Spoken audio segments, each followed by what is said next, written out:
Last 2 सालों से Indian real estate में एक बहुत बड़ा बूम चल रहा है। अब लोग रियल एस्टेट को सिर्फ एंड यूज़ के लिए नहीं but as a investment option भी कंसिडर कर रहे हैं। अब हिस्टोरिकली ये माना जाता है कि कमर्शियल प्रॉपर्टी रेसिडेंशियल प्रॉपर्टी से ज़्यादा बेटर रिटर्न्स देती है। लेकिन इंडिया जैसी कंट्री में जहाँ पे पॉपुलेशन ऑलरेडी बहुत ज़्यादा है और हाउसिंग की डिमांड कभी कम नहीं होगी, वहाँ पे रेसिडेंशियल रियल एस्टेट भी एक बहुत ही बढ़िया ऑप्शन है। अब कमर्शियल प्रॉपर्टी बेटर है या रेसिडेंशियल, ये आंसर इतना स्ट्रेट फॉरवर्ड नहीं है। इसीलिए आज मैं कमर्शियल प्रॉपर्टी को रेसिडेंशियल प्रॉपर्टी के साथ कंपेयर करूंगा on the points of basic concept, ROI, process, risk involve, future prospect, financials and types of investors. Hello everyone, I am Rohan Bhardwaj and शुरू करते हैं आज का वीडियो। तो शुरू करते हैं कुछ बेसिक कॉन्सेप्ट से। सबसे पहले type of property.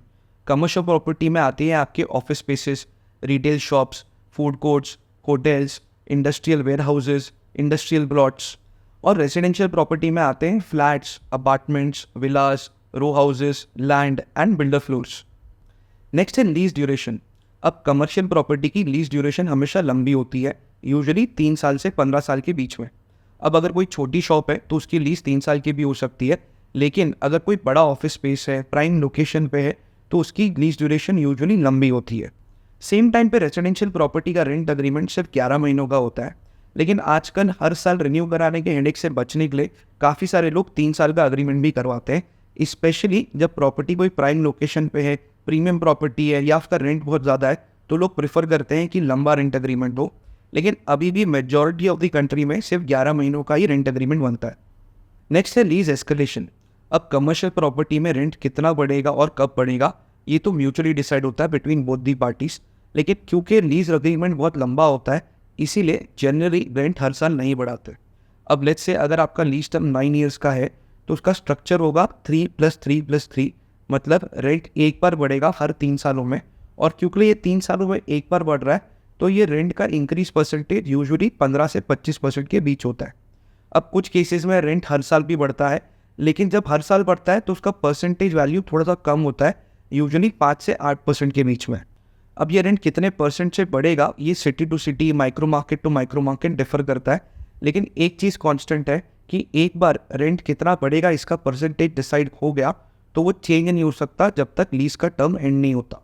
Now in case of residential property rent agreement usually 11 महीनों का होता है और similarly at the end of the term owner और टेनेंट मिलकर डिसाइड करते हैं कि रेंट कितना बढ़ेगा। लेकिन इंडिया में जो स्टैंडर्ड पॉलिसी है वो है कि हर साल 10% रेंट बढ़ाया जाता है। लेकिन ऐसा भी होता है कि अगर आपकी प्रॉपर्टी में 2-4 सालों से सेम टेनेंट ही रह रहा है तो रेंट शायद कम बढ़ता है या कभी कभी बढ़ाते भी नहीं है। नेक्स्ट है lock in period and deposit amount. Lock in period मतलब कि इतने महीनों के पहले टेनेंट वो जगह खाली नहीं कर सकता। अब कमर्शियल प्रॉपर्टी के केस में लॉक इन पीरियड भी लंबा होता है और डिपॉजिट का अमाउंट भी ज़्यादा होता है।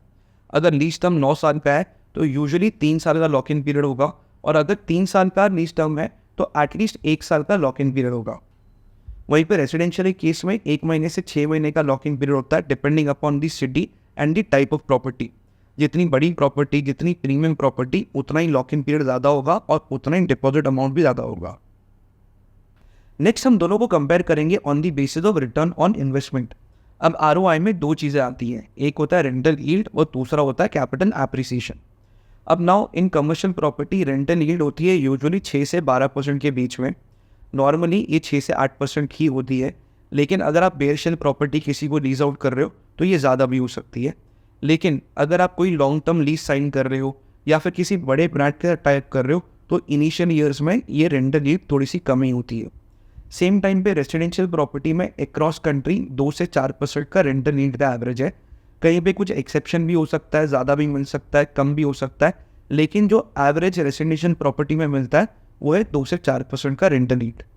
अगर हम कैपिटल एप्रिसिएशन की बात करें तो चाहे वो कमर्शियल प्रॉपर्टी हो या रेजिडेंशियल प्रॉपर्टी, दोनों ही केस में कैपिटल एप्रिसिएशन ऑलमोस्ट सिमिलर ही होता है, लेकिन जो फैक्टर्स कैपिटल एप्रिसिएशन डिसाइड करते हैं ये दोनों केस में अलग है। अब कमर्शियल प्रॉपर्टी केस में ये इंपॉर्टेंट है कि क्या वो बिजनेस हब में है, उसकी प्रॉक्सिमिटी कैसी है to metro station, to airport, वहाँ पे रोड कनेक्टिविटी कैसी है, क्या वहाँ पे पब्लिक ट्रांसपोर्ट अवेलेबल है। ये फैक्टर डिसाइड करेंगे कि वहाँ पे कितना कैपिटल एप्रिसिएशन होगा।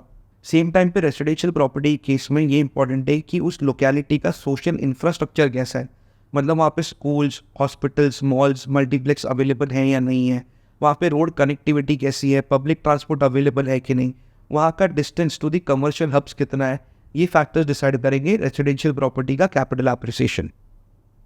Now let's look at the process and effort involved in buying and maintaining a commercial and residential property. इसमें सबसे पहला फैक्टर आता है मार्केट रिसर्च का। अब कमर्शियल हो या रेजिडेंशियल, दोनों के लिए मार्केट रिसर्च तो इम्पॉर्टेंट है, लेकिन कमर्शियल प्रॉपर्टी के लिए ये बहुत ज़्यादा क्रिटिकल हो जाती है। कमर्शियल प्रॉपर्टी केस में आपको इवैल्यूएट करना होगा कि करंट मार्केट सिचुएशन कैसी है, फ्यूचर इकोनॉमिक का प्रिडिक्शन क्या है, एम्प्लॉयमेंट अपॉर्चुनिटीज़ कितनी जनरेट हो रही है इकोनॉमी में, क्या प्रपोज इंफ्रास्ट्रक्चर डेवलपमेंट है अक्रॉस दी माइक्रो मार्केट या अक्रॉस दी सिटी। ये जानना इसलिए ज़रूरी है कि क्या कोई नए डेवलपमेंट की वजह से बिजनेस हब की लोकेशन चेंज हो जाएगी, इसका इम्पैक्ट आपकी स्पेसिफिक लोकेशन पे क्या आएगा, demand and supply of commercial property क्या है उस एरिया में, पॉपुलेशन ग्रोथ क्या है उस एरिया की, फ्यूचर अपॉर्चुनिटीज़ क्या है उस लोकेलिटी में, वैकेंसी रेट क्या है उस लोकेशन में, मतलब वहाँ पे एवरेज में कितने ऑफिसेज या शॉप वेकेंट रहते हैं। यूजुअली 5% से ऊपर का अगर वैकेंसी रेट है तो वो लोकेशन या वो प्रोजेक्ट अच्छा नहीं माना जाएगा। नेक्स्ट, उस लोकेशन में प्रॉपर्टी के प्राइजेस क्या चल रहे हैं और वहाँ पे एवरेज रेंटल्स कितना है, प्लस हर डिफरेंट टाइप की कमर्शियल प्रॉपर्टी की रिसर्च करने का तरीका भी अलग होगा। मतलब एक कमर्शियल ऑफिस स्पेस को रिसर्च करने का तरीका अलग होगा इन कंपेरिजन टू एक रिटेल शॉप के। तो बेसिकली ये पूरा का पूरा प्रोसेस थोड़ा सा ज़्यादा कॉम्प्लिकेटेड है और इसमें थोड़ा सा ज़्यादा एफर्ट इन्वॉल्व होगा और इसीलिए बहुत सारे लोगों को यहाँ पे एक्सपर्ट की ज़रूरत पड़ती है। Now in case of residential property थोड़ा सा एफर्ट कम है। यहाँ पे आपको लोकेलिटी का सोशल इंफ्रास्ट्रक्चर चेक करना है कि वहाँ पे स्कूल्स, हॉस्पिटल्स, मॉल्स, मल्टीप्लेक्स, ये सब का इंफ्रास्ट्रक्चर कैसा है, वहाँ पे फ्यूचर में और क्या प्रपोज इंफ्रास्ट्रक्चर बनने वाला है, वहाँ की कनेक्टिविटी कैसी है to the commercial hubs. Plus किसी भी टाइप की रेजिडेंशियल प्रॉपर्टी हो उसके मार्केट रिसर्च के पॉइंटर्स हमेशा सेम ही रहेंगे। मार्केट रिसर्च के अलावा प्रोजेक्ट का रिसर्च भी कमर्शियल केस में थोड़ा सा ज़्यादा कॉम्प्लिकेटेड है। अब रेजिडेंशियल के केस में अगर आप अंडर कंस्ट्रक्शन प्रॉपर्टी खरीद रहे हो तो ही आपको बिल्डर का बैकग्राउंड अच्छे से चेक कराना होगा, लेकिन इन कमर्शियल अगर आप रेडी टू विन प्रॉपर्टी खरीद रहे हो तो भी आपको बिल्डर का बैकग्राउंड चेक करना बहुत ज़्यादा ज़रूरी है, क्योंकि आपके प्रॉपर्टी खरीदने के बाद में उसका मेंटेनेंस और सर्विस सपोर्ट बिल्डर ही करेगा। प्लस रेजिडेंशियल के केस में एक यूनिट का लेआउट को स्टडी करना और इवैल्यूएट करना थोड़ा सा ईजी है, क्योंकि आपको बस इतना चेक करना है कि आपको वो खुद के रहने के लिए पसंद आ रहा है या नहीं आ रहा है। But in case of commercial ये अगेन थोड़ा सा कॉम्प्लिकेट हो जाता है, क्योंकि आपको ये सोचना होगा कि यहाँ पे कौन से टाइप की कंपनीज अपना ऑफिस खोल सकती हैं, या फिर जो लोग अपना ऑफिस खोलेंगे तो उनकी यहाँ पे क्या रिक्वायरमेंट होगी। सिमिलरली प्रोजेक्ट का मास्टर प्लान, उसकी एमिनिटीज़ और सर्विस सपोर्ट भी इवैल्यूएट करना बहुत क्रिटिकल है in case of commercial property, क्योंकि यही डिसाइड करेगा कि वहाँ पे किस टाइप के ब्रांड्स आएंगे और अपने शॉप्स और ऑफिसेस खोलेंगे। इसके अलावा बिल्डर क्या एडिशनल सर्विसेज दे रहा है in terms of lease assurance, lease guarantee, या फिर कोई बाईबैक का ऑप्शन दे रहा है, या फिर कोई अश्योर्ड रेंटल की स्कीम वो ऑफर कर रहा है आपको। ये सारी चीज़ों का रेजिडेंशियल केस में आपको कोई चिंता करने की ज़रूरत ही नहीं है, क्योंकि ये सारे ऑप्शंस होते ही नहीं है। प्लस कमर्शियल प्रॉपर्टी का कॉस्ट स्ट्रक्चर भी समझना बहुत ज़रूरी है, क्योंकि इस केस में बहुत ज़्यादा हिडन कॉस्ट हो सकते हैं इन टर्म्स ऑफ मेंटेनेंस, जो बाद में आपकी प्रॉफिटेबिलिटी कम कर सकते हैं। नेक्स्ट है involvement, management and support. Now in case of commercial property एक ओनर का इन्वॉल्वमेंट थोड़ा सा ज़्यादा होता है, क्योंकि लीज का अमाउंट और लीज के टर्म्स निगोशिएट करना थोड़ा सा ट्रिकी होता है।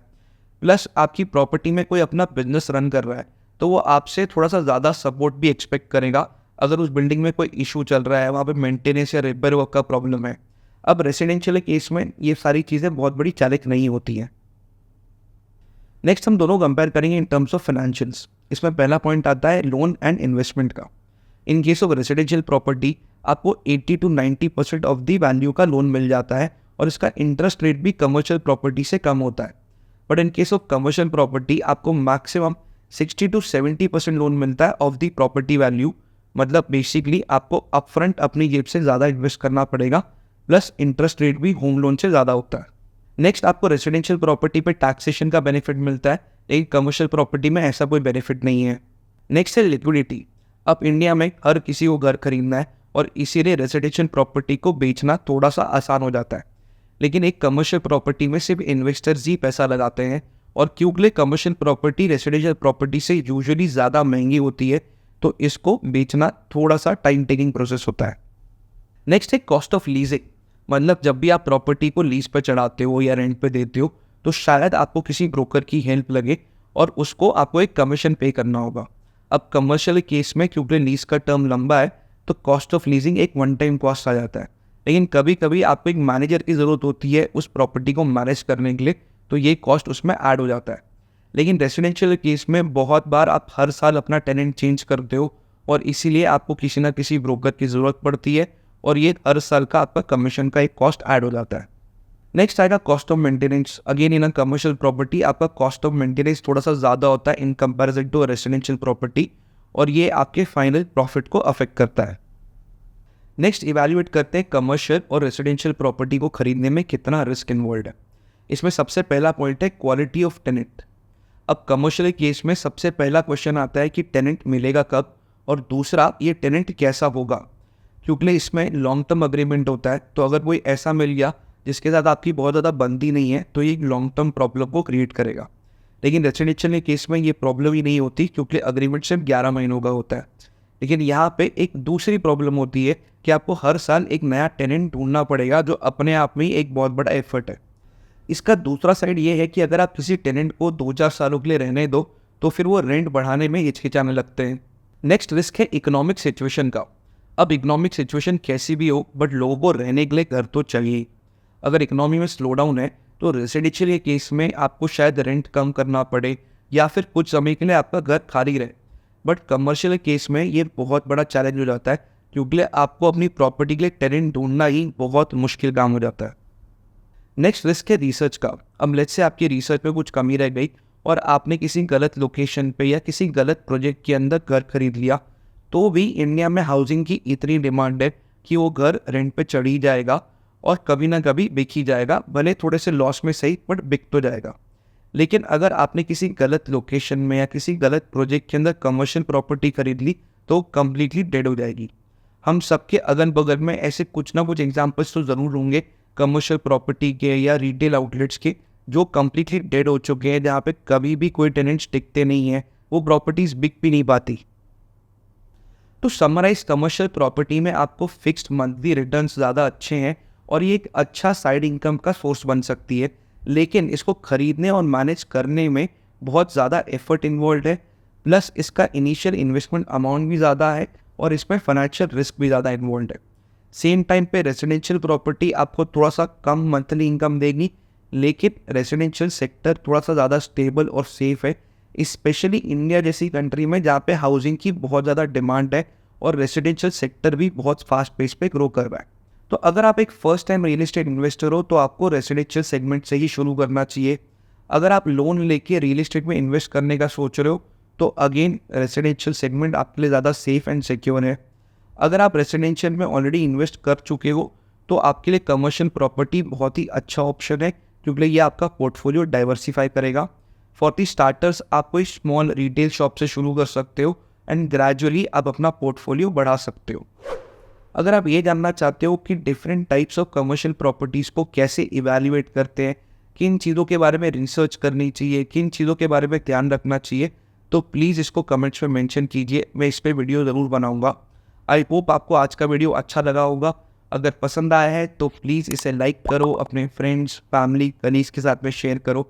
और अगर आप इंडियन रियल एस्टेट के बारे में और जानना चाहते हो, सीखना चाहते हो, तो मेरे चैनल को सब्सक्राइब कर लो, क्योंकि मैं इसी तरीके से इंडियन रियल एस्टेट पे और नॉलेजेबल वीडियोस बनाता रहूँगा। That's all for today, signing off. I am Rohan Bhardwaj. Take care, have fun.